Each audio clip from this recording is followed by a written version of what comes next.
we have started fluidic mechanics in JEE section. Up till now we have discussed about the pressure. Now we are going to discuss about density. Already you are knowing this. Still how to calculate density depending on the requirement, that we are going to discuss today. So you know that the density is a scalar quantity. It is defined as the mass occupied or mass of the body divided by the volume occupied by the body. Density is defined as the mass per unit volume. But in general, how will you calculate the density of a body and the density of a substance? Listen carefully. The density of a body and the density of a substance, these are the two different things. How will you calculate the density of a body and density of a substance? So density of a body can be calculated as mass of body. Density of body is calculated mass of body upon volume of body, right? Volume of body. Whereas density of a substance is calculated as mass of substance divided by volume of substance. So what do you mean by actually the substance and the body? Let me clear first of all. Suppose this is a solid body. Listen carefully. This is a solid body. It's a complete solid body. So in that case, the body is made up of particular material. That material is called as a substance. The body is made up of particular material and the material is called as a substance. So if I want to calculate the density of a body, so I'll take the mass of body divided by volume of body. Okay, तो solid body के लिए जितना वो substance का volume होगा उतना ही body का volume होगा. अगर एक आधी बॉडी सॉलिड है, आपका ध्यान है क्या? अगर एक आधी बॉडी सॉलिड है तो जितना उसका बॉडी का वॉल्यूम है उतना ही सब्सटेंस का वॉल्यूम है, क्योंकि बॉडी सॉलिड है. तो in that case for solid body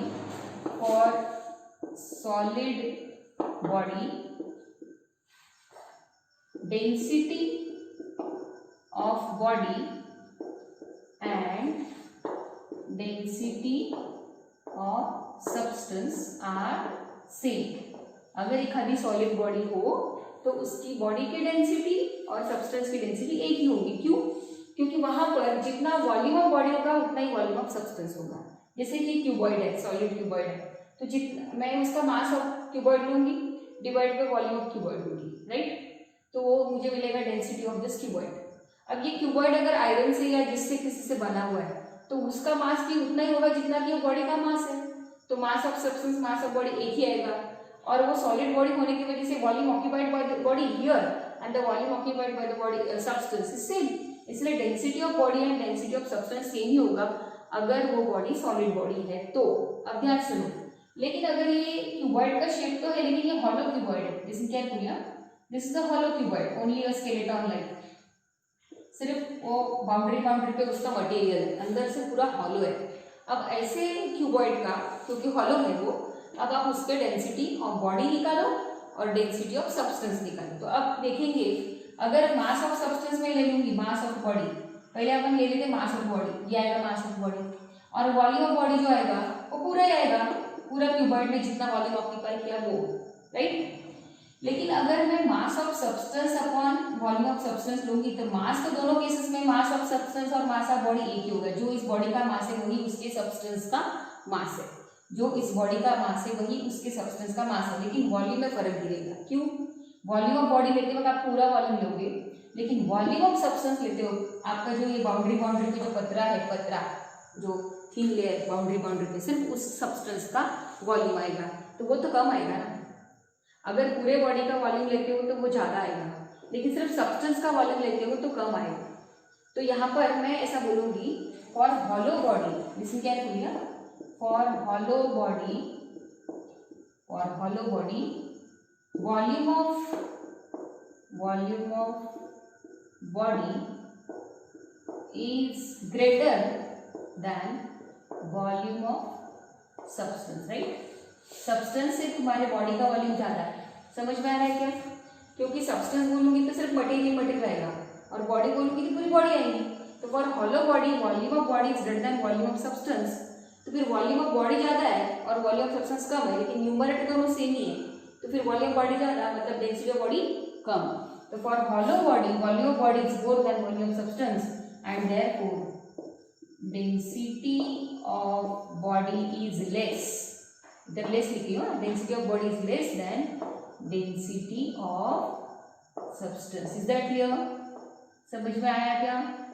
अगर एक आध हॉलो बॉडी लेते हो तो वो हॉलो बॉडी की जो डेंसिटी आएंगी वो उसके सब्सटेंस के डेंसिटी से कम आएंगी। यानी कि एक पतरे का ऐसा क्यूबॉइड ले लेते हैं, पतरे का, वो अंदर से हॉलो, तो पतरे की डेंसिटी जो आएंगी वो पूरे बॉडी के डेंसिटी से, पतरे की डेंसिटी जो आएंगी वो पूरे बॉडी की डेंसिटी से ज़्यादा होंगी, और पूरे बॉडी की डेंसिटी जो निकालोगे तो वो मटेरियल की डेंसिटी से कम आएगी। आया समझ में? ऐसा क्यों हुआ है? आपको समझ में आया क्या? समझ में आया क्या आपको? आया क्या समझ में? ठीक है, तो density of body is less than density of substance. इस प्रकार हम लोग डेंसिटी को सॉर्ट आउट कर सकते हैं।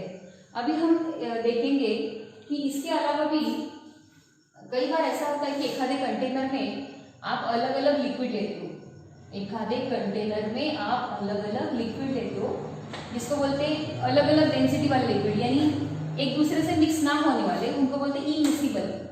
If in a container if the number of immiscible liquids are taken, if in a container the number of immiscible liquids are taken, immiscible liquids means the kind of liquids which are not able to mix with each other, which are not able to go in a single phase with each other, एक दूसरे के साथ mix नहीं होने वाले, उसको बोलते हैं immiscible। तो if in a container two immiscible liquids are taken, दो immiscible liquid आप लेते हो, तो हमेशा हायर डेंसिटी वाला लिक्विड जो होगा, सपोज ये ρ2 है इस लिक्विड की डेंसिटी और इस लिक्विड की डेंसिटी ρ1 है, तो जो हायर डेंसिटी वाला लिक्विड होगा वो बॉटम में होगा। क्यों? क्योंकि उसकी डेंसिटी ज़्यादा है, और जो लोअर डेंसिटी वाला होगा वो ऊपर होगा, और इस प्रकार वो सीधे सीधे आपको उनके बीच में पार्टीशन नजर आ सकती है कि ये लिक्विड की डेंसिटी कम है इसलिए ये ऊपर है उसकी लेयर, और दूसरा लिक्विड जिसकी डेंसिटी ज़्यादा है उसकी लेयर नीचे नजर आएंगी। तो this is what you can sort out the difference की कौन से लिक्विड की डेंसिटी, आप उनकी लेयर देख के बॉटम लेयर में जो होगा उसकी डेंसिटी आप सीधा बता सकते हो कि इसकी डेंसिटी ज़्यादा है। अभी कई बार न्यूमेरिकल में आपको लिक्विड की डेंसिटी देते हैं, मास देते हैं, और मिक्सचर करने के बाद वो मिक्सचर की डेंसिटी निकालने के लिए बोलते हैं। Suppose if a liquid having mass m1 and density ρ1, if a liquid having mass m1 and density ρ1 is mixed with a liquid of mass m2 and density ρ2, एक लिक्विड है जिसका मास m1 है और उसकी डेंसिटी ρ1 है, दूसरा लिक्विड है जिसका मास m2 है और उसकी डेंसिटी ρ2 है।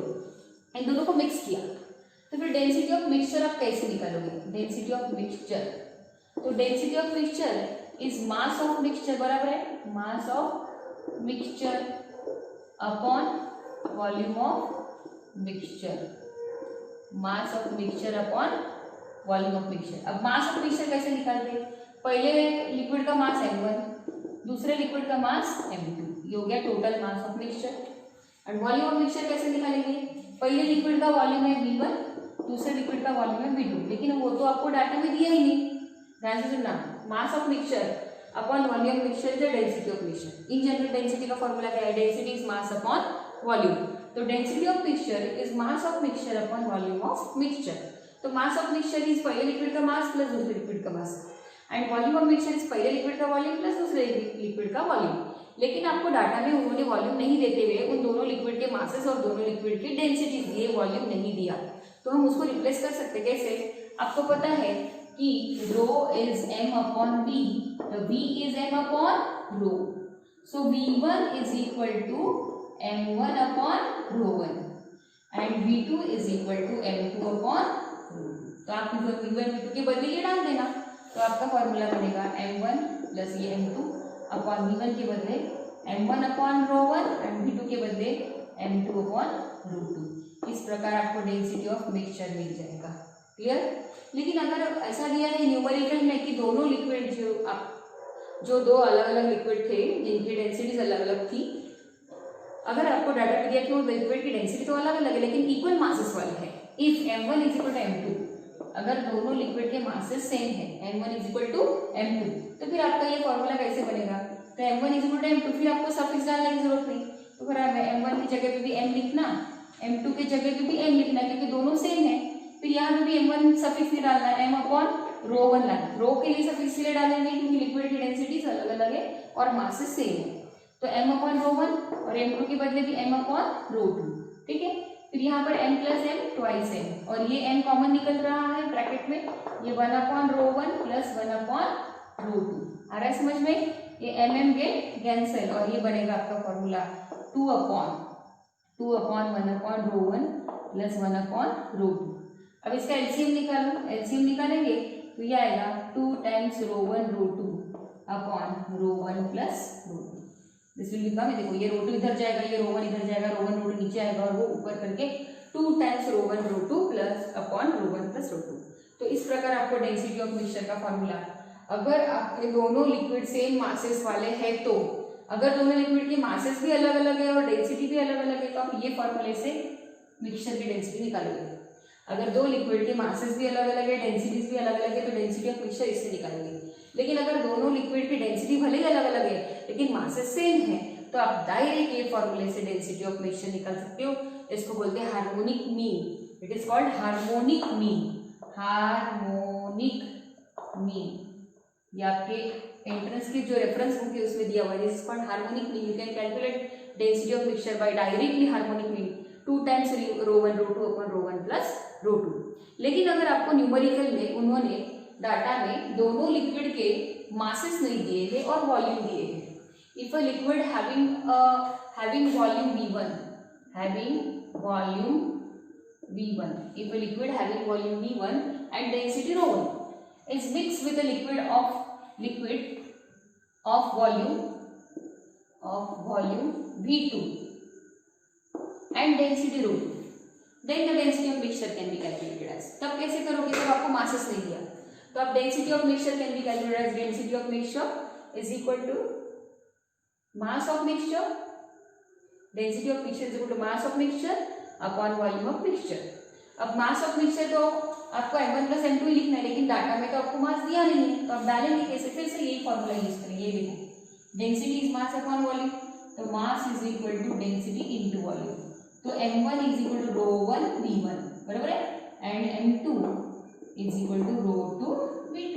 तो इस प्रकार m1 की जगह पे डालना रो 1 v1, m2 की जगह पे रो 2 v2, और फिर से यहाँ पे v1 प्लस v2, ठीक है। इस प्रकार आपको डेंसिटी ऑफ मिक्सचर का ये फॉर्मूला मिलेगा अगर आपको न्यूमेरिकल में उन्होंने लिक्विड के मासेस नहीं दिए हैं। अगर आपको न्यूमेरिकल में उन्होंने लिक्विड के मासेस नहीं दिए और लिक्विड के वॉल्यूम और डेंसिटी दिए हैं और आपको डेंसिटी ऑफ मिक्सचर निकालने के लिए बोला, तो आप density of mixture is rho 1 v1 plus rho 2 v2 upon v1 plus v2। और ऐसे सिचुएशन में अगर उन्होंने बोला अगर दोनों लिक्विड के वॉल्यूम सेम है, if both the liquids are having same volume v1 is equal to v2 is equal to v, then there is no need to give the suffix for volume। तो फिर आपका density of mixture कैसा आएगा? फिर आपका रो 1 v1 के बदले क्या डालेंगे? सिर्फ v। फिर से रो 2 v2 के बदले क्या डालेंगे? हाँ, सिर्फ v, और फिर से यहाँ पे v1 फिर से v, v2 के बदले v।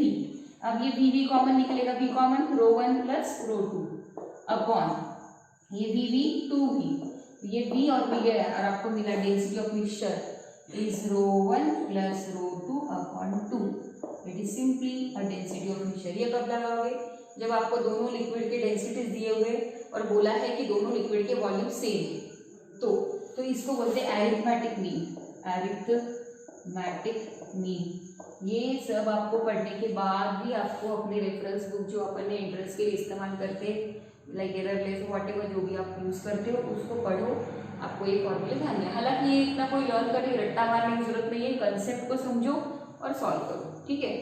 अगेन टेम्परेचर के अनुसार लिक्विड के डेंसिटी में क्या फ़र्क पड़ता है, यानी कि फ्लूइड के, और प्रेशर के अनुसार फ्लूइड के डेंसिटी में क्या फ़र्क पड़ता है वो देखेंगे।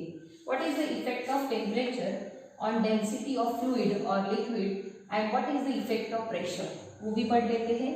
फिर ये डेंसिटी का पार्ट अपना कंप्लीट हो जाता है। Effect of temperature and pressure on the density of liquid और either you can call it as fluid.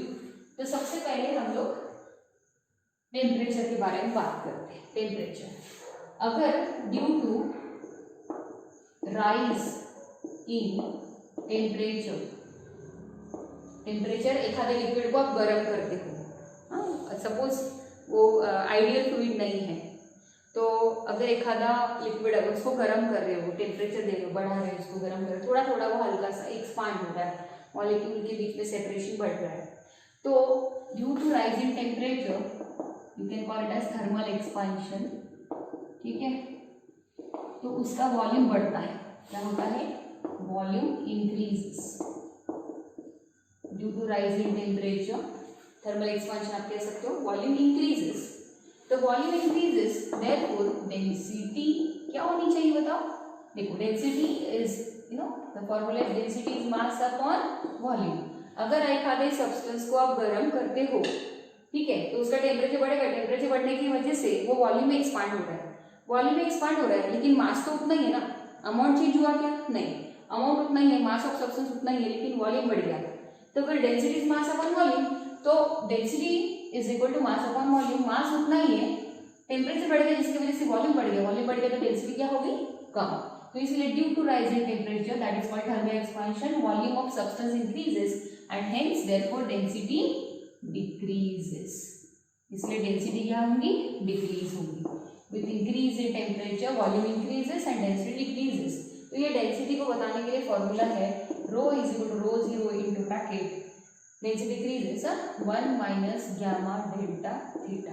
You can have this formula for calculating the new density is the original density, delta theta is a rise in temperature and gamma is a coefficient of cubical expansion, whereas this gamma is called as a coefficient of cubical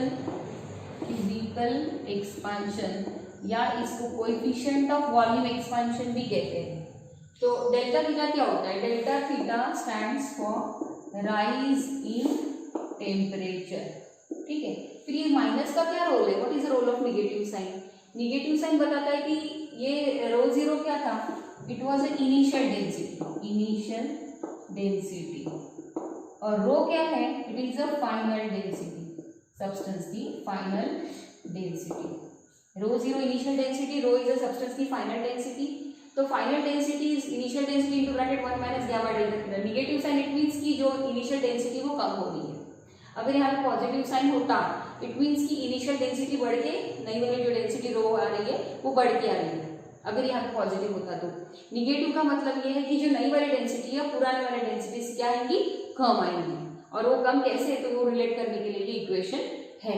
आया समझ में, density is mass upon volume, whereas mass उस substance का जो भी मास होगा वो, और आपने जितना गर्म किया, गर्म करने के बाद उसका वॉल्यूम एक्सपांड होगा, तो जो नया वॉल्यूम एक्सपांड होगा वो डालना, फिर आपको डेंसिटी ये कम वाली डेंसिटी ये, तो उसके लिए आपको डाटा में पुरानी वाली डेंसिटी दी रहेंगी, गामा यानी कोएफिशिएंट ऑफ क्यूबिकल एक्सपांशन दिया रहेगा, और डेल्टा थीटा यानी कि राइज इन टेम्परेचर दिया रहेगा।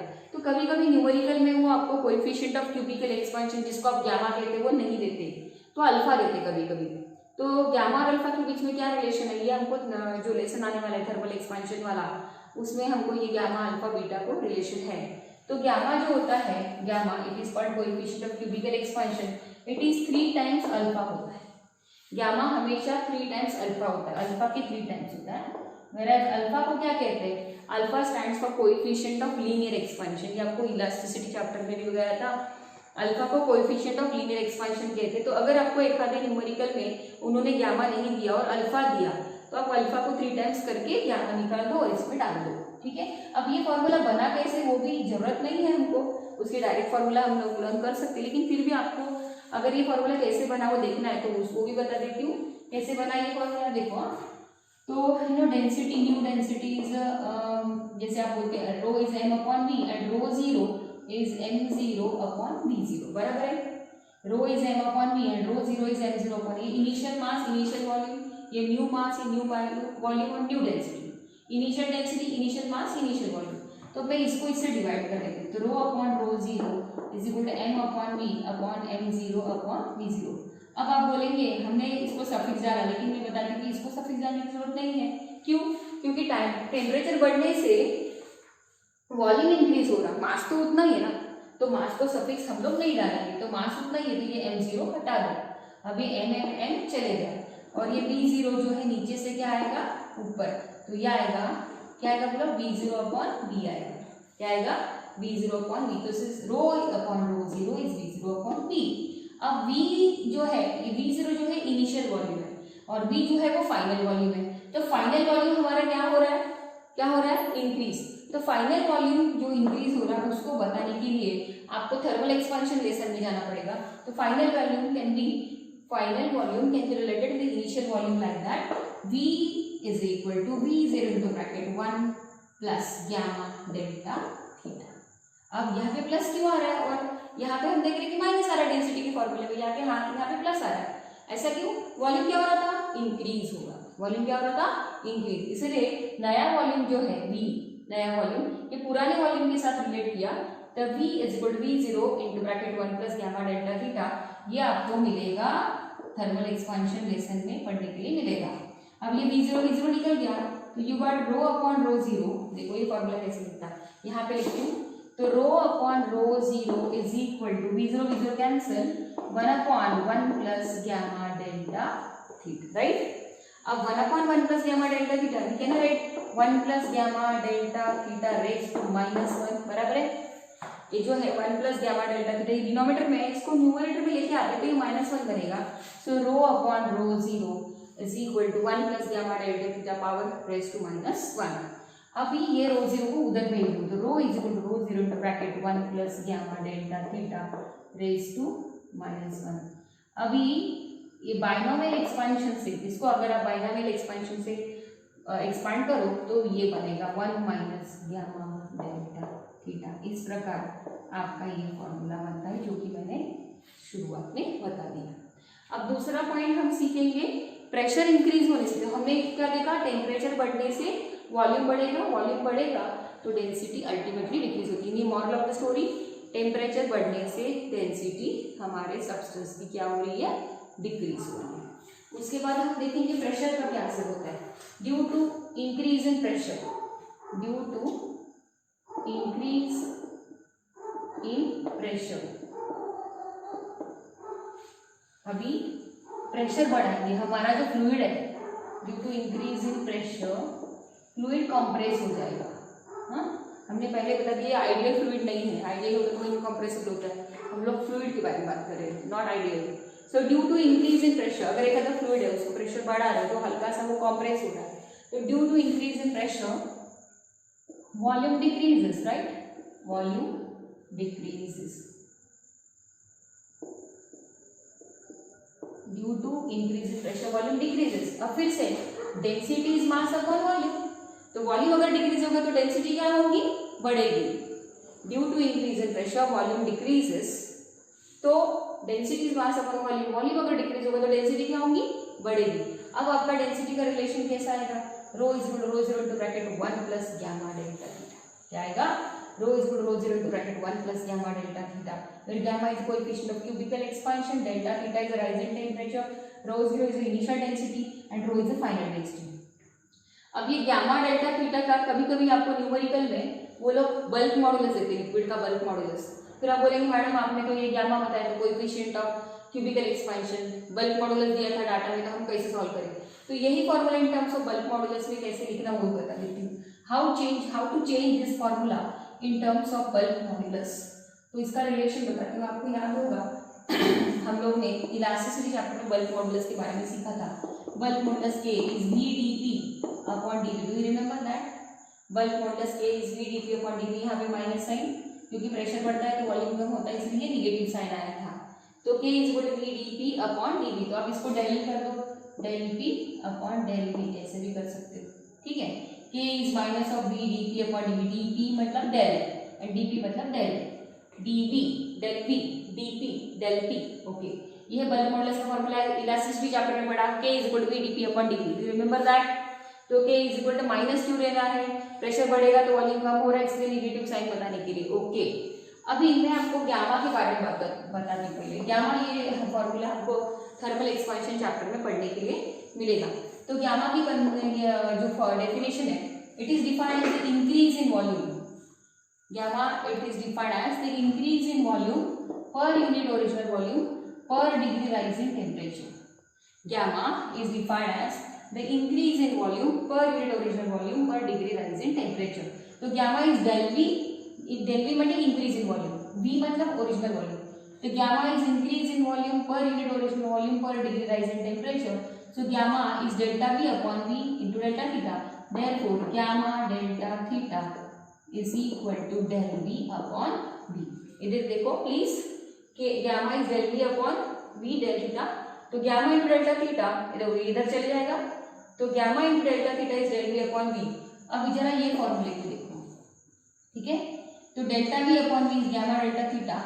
तो ये फॉर्मूला कैसे बनाएंगे, इसको शिफ्ट करेंगे। Since K is equal to minus of V delta P upon delta V। इधर देखो delta V upon V is gamma delta theta, तो उल्टा मारा, पलटी कर दो इसको। तो V upon delta V is what, 1 upon gamma delta theta. ये V अपॉन डेल्टा V को चेंज कर देते हैं। ये देखो ठीक से, K is minus of V dP upon dV, but V upon delta V is what, delta V upon V is gamma delta theta. तो V upon delta is 1 upon gamma delta theta, तो minus of delta P and 1 upon gamma delta theta मतलब gamma delta theta. ये देखो इसको change करो, इसको उल्टा कर दो, सीधे सीधे बताते हैं, इसको उल्टा करो। 1 upon gamma delta theta is V upon delta V, तो V upon delta V is delta P into 1 upon gamma delta theta. That means simply minus of delta P upon gamma delta theta. It is K. ठीक है, अभी मुझे ना ये gamma delta theta को replace कर दो, इसको उधर भेज दो। तो gamma delta theta is minus of delta P, minus of, देखो ये उधर आएगा P इधर, तो gamma delta theta is minus of delta P upon K। अब इसको उठा के यहाँ पे डाल दो। ये देखो यहाँ पे डाल देंगे, तो ये फॉर्मूला बनेगा अपना रो upon rho 0 into bracket 1 plus gamma delta theta. तो गामा डेल्टा थीटा की वैल्यू हम डेल्टा P अपॉन K, इसको उठा के यहाँ डाल दो। ये फॉर्मूला भी बनेगा हमारा rho is equal to rho 0 into bracket 1, इसकी बदले minus of delta P upon K। Rho is equal to rho 0 into bracket 1 minus delta P upon K। You can write in this way also 1 minus dP upon K। अब आपको data में अगर K bulk modulus दिया है, increase in pressure, हमने कितने से pressure increase किया वो दिया है, बल्क मॉडुलस दिया और इनिशियल डेंसिटी दी है, सब डाल दो और न्यू डेंसिटी निकालो। ठीक है, प्रेशर बढ़ेगा, इंक्रीज होगा प्रेशर, तो वो वॉल्यूम में कंप्रेस होगा और डेंसिटी क्या होगी, वॉल्यूम में कंप्रेस डेंसिटी बढ़ेगी। तो डेंसिटी बढ़ेगी, तो यहाँ पे प्लस इसीलिए है क्योंकि आपको गामा दिया है, कोएफिशिएंट ऑफ क्यूबिकल एक्सपेंशन दी, पर यही इधर माइनस में इसलिए आया क्योंकि आपको इंक्रीज इन प्रेशर दिया है और बल्क मॉडुलस दिया, तो आपका फॉर्मूला ऐसा चेंज हो जाएगा। तो ये एररलेस देखो, ये आपके अगर रेफरेंस बुक है उसमें देखो, ये पूरे डेरिवेशन आपको अच्छे से दिए हुए, वही मैंने आपको उसी प्रकार उसको सिस्टमैटिक तरीके से फॉर्मूला कैसे बनते हैं वो दिखा है। This is what about the density. Okay.